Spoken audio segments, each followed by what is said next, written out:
තමයි අපි මේ සතියේ ඉඳලා ඉදිරියට අලුත් වැඩක් පටන් ගන්නවා. ඔයගලන්ට සතියකට වීඩියෝස් බොහෝ විට දෙකක් එයි මේක කාණ්ඩ විදිහට මම පළවෙනි එකේ විස්තර කිරීම මේකේ කරන්න. ගොඩක් ළමයිට ඔය සුද්ධජීවි විද්‍යාව අතන මතක තියාගන්න සහ කොහෙන්ද මේවා එන්නේ මට සම්පූර්ණ කොටස් කෙරුණද කියලා ගැටලුවක් තියෙනවා. ඔයගොල්ලෝ කල්පනා කරලා බලන්න සුද්ධජීවි විද්‍යාව ටිකක් දිග පාඩමක් නේ. ඒ දිග පාඩමක් නිසා ඔයගොල්ලන්ට ඇත්තටම මේ ටික කෙරුණාද මට මොනවද මිස් වුනේ ඒ මොකුත් දන්නේ නැහැ. දැන් මගේ පන්ති ළමයිට නම් ඇත්තටම මම රෝඩ් මැප් එක කියලා කන්ටෙන්ට් එකක් දෙනවා. මම මේකත් පොඩ්ඩක් ඔයගොල්ලන්ට ගෙනල්ලා තියෙනවා. ඒතර මින් අද තමයි මේකේ එක්ස්ප්ලනේෂන් එක පොඩ්ඩක් යන්නේ. ඊට අමතරව අද පොඩි කොටසක් යනවා. ඒ වෙන ඔයගොල්ලන්ට මිනිහට මේව එක්ස්ප්ලනේෂන් يعني අවශ්‍ය මාතෘකා කොටස එක්ස්ප්ලනේෂන් එකක් යනවා මිසක මේ කන්ටෙන්ට් එක්ස්ප්ලেইন කරන්න යන්නේ නැහැ. මම මේක අද ගත්තේ ඔයාලට මේ වීඩියෝ එක මම සීරීස් එක ගේන එකේ වැදගත්කම පොඩ්ඩක් කතා කරා. ඒකත් මම විනාඩි 2-3කින් අවසන් කරනවා. ලොකුවට වීඩියෝ එක අදින්නේ නැහැ. හරි පළවෙනි කාරණේ තමයි මේ ඔයාට මම කියපු විදිහට ඇත්තටම සුද්ධජීවි විද්‍යාව ඔයගොල්ලන්ට මේක කෙරුණාද නැද්ද කියන එකවත් ඔයගොල්ලෝ දන්නේ නැහැ. මේ නිසා මම සුද්ධජීවි විද්‍යාව මම ගන්නකොට සාමාන්‍යයෙන් මේ සුද්ධජීවීන් ආශ්‍රිත සමාවෙන සුද්ධජීවි විද්‍යාව කියන කොටසේ මේ පාඩම කොටස් 4කට කඩලා තියෙනවා. සුද්ධජීවි විද්‍යාව. හරි සුද්ධජීවි විද්‍යාව කියන එක මම ප්‍රධාන කොටස් 4ක් යටතේ යයි. මම උගන්වන විදිහ ළමයි ටික දන්නවා කොහොමද මේක මම මේ ටික බෝර නිසා එක දිගට උගන්වන්නේ නැහැ. මේක ඇත්තටම එතකොට අර ප්‍රායෝගික මට්ටමේ නැහැ. ඒක දන්නවා ඔයගොල්ලන්ට මේ පාඩම් ඔක්කොම ටික ඉගෙන ගියාම නිකන් බයෝ ඔක්කොම කරලා නිකන් එපා කරේ වගේ වැඩක් කරන නිසා අර එහෙම කරන්නේ නැහැ. මම මේක පාඩම් කර ඒකට පොඩි කරලා දාලා මේ පාස් විවස් කර එහෙම යන්නේ. මම හැම වසරකටම එහෙමයි කරන්නේ. හරි එතකොට මම පළවෙනි කොටස සාපේක්ෂ ව්‍යාප්තියට හේතු කියලා යනවා. මම ඒක ඒ විදිහට තමයි දාන්නේ. කැපිටල් A මම ඒක ඒ විදිහටම දාලා තියෙනවා. කාණ්ඩ වශයෙන් විශ්ලේෂණය ශාක සතුන් වනාන්තර සහ කර්මාන්ත. ඕක තමයි සුද්ධජීවි විද්‍යාවට ඔයාට අදාළ සම්පූර්ණ පාඩමේ කොටස් ටික. එතකොට සාපේක්ෂ ව්‍යාප්තියට හේතු ටික මම ඇත්තටම වීඩියෝ එක මේ මගේ YouTube නාලිකාව අප්ලෝඩ් කරලා තියෙන්නේ මේ වෙනකොට.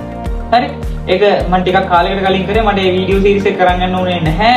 ඇත්තටම විභාගයේ අර මම පොඩි සපෝට්ස් වගේක් දුන්නා. ඒ නිසා මේ වීඩියෝ එක පොඩ්ඩක් බ්‍රේක් වුණා. ඒක ඉතිරි දිගුව තමයි මේ කියන්නේ. හරි. කාණ්ඩ වශයෙන් විශ්ලේෂණය මම පොඩ්ඩක් තියලා ශාක සතුන් වනාන්තර කොටසක් තියලා මම කර්මාන්ත කොටස පටන් ගන්නවා. ඇත්තටම මම මේක ඉගෙන ගන්න නිසා දෙන්නේ ඇත්තටම මාතෘකාව වෙන සුද්ධජීවි නාශක කර්මාන්ත කියන කොටස. එතකොට මේක වෙන වෙනම කරන නිසා මේකේ මම D කියන එක මෙතන නම් කරනවා. හරි. මෙතන D කියන එක මම නම් කරනවා. එතකොට ඔයා දන්නවා මේ කරන්නේ D කොටස කියලා. හරි. D කොටසේ මුලම මම සුද්ධජීවි මේ ජීවි නාශක කර්මාන්ත කොටසේ මේ වගේ රෝඩ් මැප් එකක් ලියනවා. අපි මේකට කියනවා රෝඩ් මැප් එක කියලා. මම යන පාර. හරි. රෝඩ් මැප් එක RM කියලා අපි ෂෝට් ෆෝම් එකකින් කියනවා. ඒකේ මේ 1 2 3 4 5 6 දාලා දිනවා ආට අවශ්‍ය ප්‍රධාන මාතෘකා ටික. මේක තව එක කොටසක් තියෙනවා.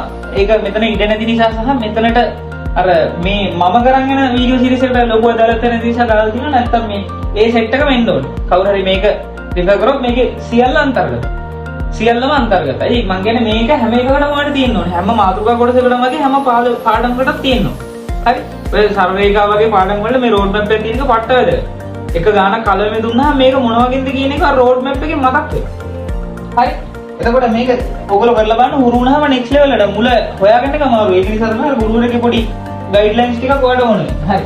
එතකොට බේකරි කර්මාන්ත බේකරි ආශ්‍රිත කර්මාන්ත කොටසේදී ඔයාලට පාන් නිෂ්පාදනයේ තියෙනවා. මධ්‍යසාර වලට රාව වයින් බීර තියෙනවා. ඊට අමතරව මේකේ අර විනාගිරි කියලා කොටසක් තියෙනවා. විනාගිරි ඇත්තටම මේකේ යටතට ගන්නේ යම් හේතුවක් මත. එතකොට ඒක මධ්‍යසාරයක් විතර පානය කරන්නේ නැහැ. හරි. ඒක ගන්න හේතුවත් මම කියනවා. ඊට පස්සේ අමයිනෝ අම්ල වල ග්ලූටමික් ග්ලයිසින් සහ මෙතයිනි මේ තුන කොහෙන්ද ආවේ ග්ලූටමික් මෙච්චරද තියෙන්නේ මේ තුන විතරක් කරන්න කියන එකෙත් විශේෂ හේතුවක් තියෙනවා. අපි ඒකත් එකට කතා කරමු. කිරියාහාර නිෂ්පාදනයේදී මුදුවාපු කිරි යෝගට් චීස් කියන එක තියෙනවා. එඩරුට් තියෙනවා. ගිතල ඔය ටිකත් පොඩ්ඩක් කතා කරලා තියෙනවා. මේක තමයි ප්‍රධාන වශයෙන්ම හයිලයිටඩ් පොයින්ට් එක වෙන්නේ. ඊපස්සේ කර්මාන්ත තියෙනවා. මේ කෘෂිකර්මය ආශ්‍රිත කර්මාන්ත තියෙනවා. කොම්පෝස්ට් පොහොර නිෂ්පාදනය. හරි. ඊට පස්සේ වෛද්‍ය ශාස්ත්‍රය ටිකක් මේකේ ටිකක් ප්‍රබල මාතෘකාවක්. මේක හරි පරිස්සමව කතා කරන්න ඕනේ. එන්නත් ප්‍රතිජීවක වෛරස් රෝග ආශ්‍රිත එන්නත් කියලා වෙනම කොටසක් තියෙනවා. අපි දෙකේ වෙනස කතා කරමු. බැක්ටීරියා වලට වෛරස් වලට එන්නත් වෙනවද කොහොමද හදන්නේ? ඒ ක්‍රියාවලිය මොනවද කියන එක හරි ලස්සන කතාවක්. ඊපස්සේ ජෛව ප්‍රතිකර්මණය තියෙනවා.